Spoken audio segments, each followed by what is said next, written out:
Do you know who would have loved this day? Walter. What a day it is. Mr. President and Mr. President, members of the CBS family, members of Walter's family.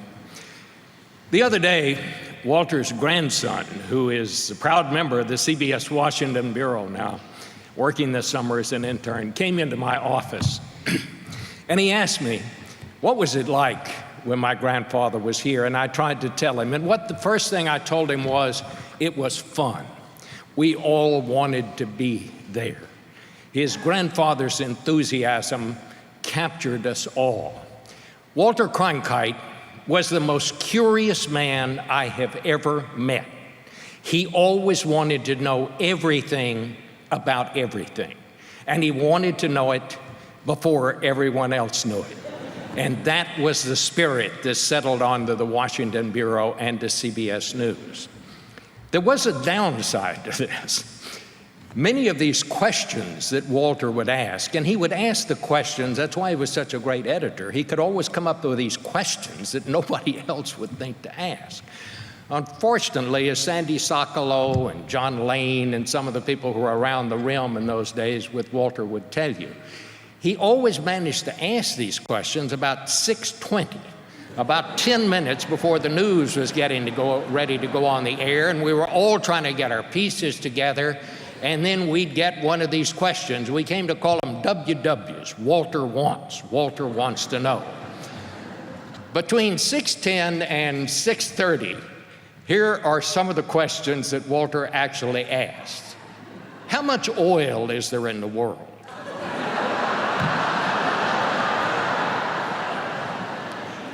In Poland, did they call him Father Christmas or Santa Claus?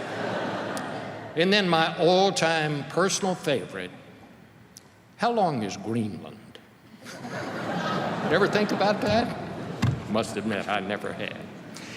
Walter used to call us around when we were on the beats, and one day he called me and he asked a question for the first time since I'd been at CBS I could actually answer, and I gave him the answer, and then he said, well, thank you, Bob. This old gray head just had a question mark above it. He really talked that way.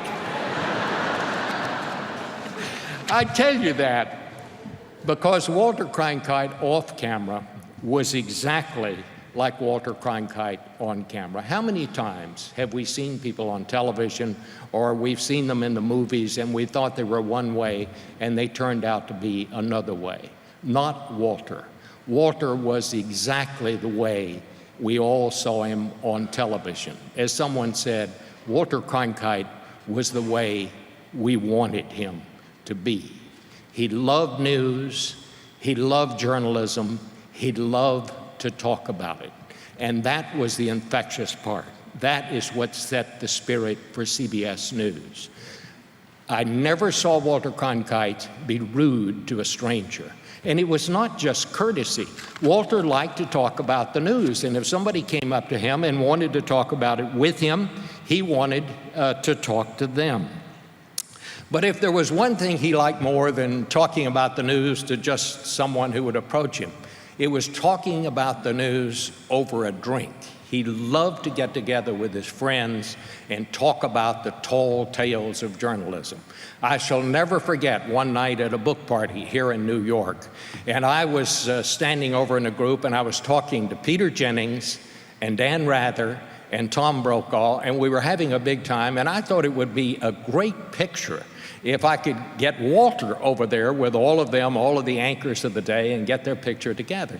So I sought Walter out, and I found him, and I said, Walter, would you come over here and get a picture with all these guys? And he looked at me and he said, could you tell them to come over here?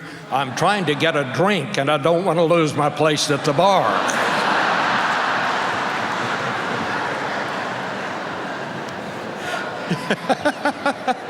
He really said that.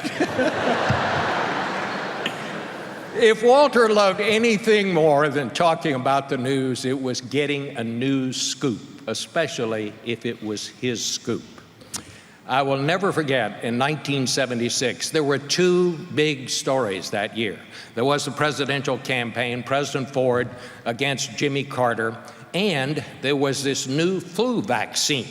And it was making so many people sick that we began to wonder, are these government officials who are telling us all to take this stuff going to take it themselves? And it was, people were asking it on street corners, what about this stuff? Well, in the middle of all this and in the middle of the campaign, President Ford came up here to New York one day. They made up some excuse for why he was coming, but the real reason he was coming up here was to be interviewed by Barbara Walters, who was at that time the host of the Today Show, and in Walters' mind, his most formidable competitor, a view that I shared at the time. Well, Barbara interviewed President Ford, and then apparently she put out the word to the White House staff that if any of them allowed anyone to interview President Ford before her interview aired the next morning on the Today Show, that person would be killed. Apparently, I mean, that's what they told me, Barbara. But being reporters, we all set about to try to figure out some way to bust Barbara's scoop. So I went to the press secretary, who just sneered and said, of course not, we've given our word to Barbara Walters. And then the worst thing that could possibly happen happened. I get a call from Walter Cronkite, and I got to be the one to explain to him that Barbara Walters was about to do an exclusive interview with him. And he then said to me, well, I understand that President Ford is going to be up at Yonkers a little later today. Do you think there's any way I could come up there and watch him on the campaign trail? Well, what was I going to say? No, Walter, we've got it all in hand. You stay right back there in New York. We'll be fine. I'll call you and tell you. Of course I didn't say that. I said, well, of course, Walter, be delighted. And then, of course, I knew what was coming next. And Bob, do you think there's any way you could get me an interview with the president? I said, well, I don't know, Walter. This is going to be tough, but I'll get right on it. So I went back to the press secretary, who this time just laughed and said, are you nuts? And then couldn't think of anything else to do.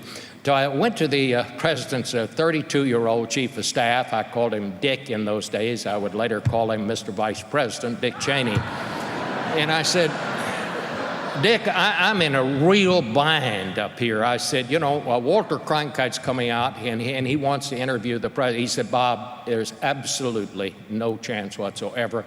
We have given our word to Barbara Walters. No interview until that interview with the president appears on the Today Show. And I said, well, Dick, do you think that could you just get Walter in to say hello to the president? I said, I know the president likes him, and I know that, you know, that he'd get a kick out of seeing Walter. And he said, well, yeah, I can do that. I said, well, we'll squeeze him in. And I said, Dick, do you think there's any possibility we could get a camera crew in there with him? I said, you know, just a little souvenir for Walter. And he said, Bob, I have told you we are not going to authorize an interview. Now, no is no. And I said, but just the camera crew in there, just to take. He said, well, all right. He said, I will let you do that. But he said, I'm telling you, I'm not authorizing any interview.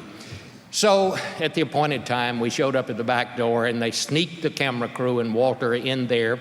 Walter took a microphone in his left hand. He walked up to the president with his right hand, shook hands, and said, hello, Mr. President, are you going to take your flu shot? Well,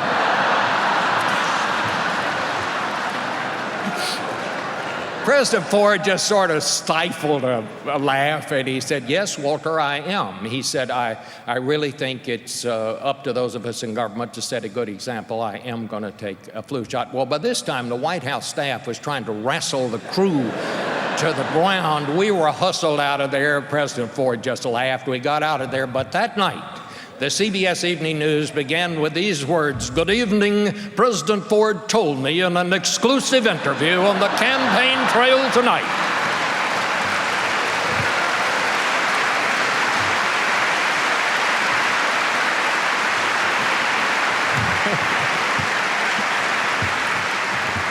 That he would take his flu shot, and then we actually ran that interview, all 9 seconds of it.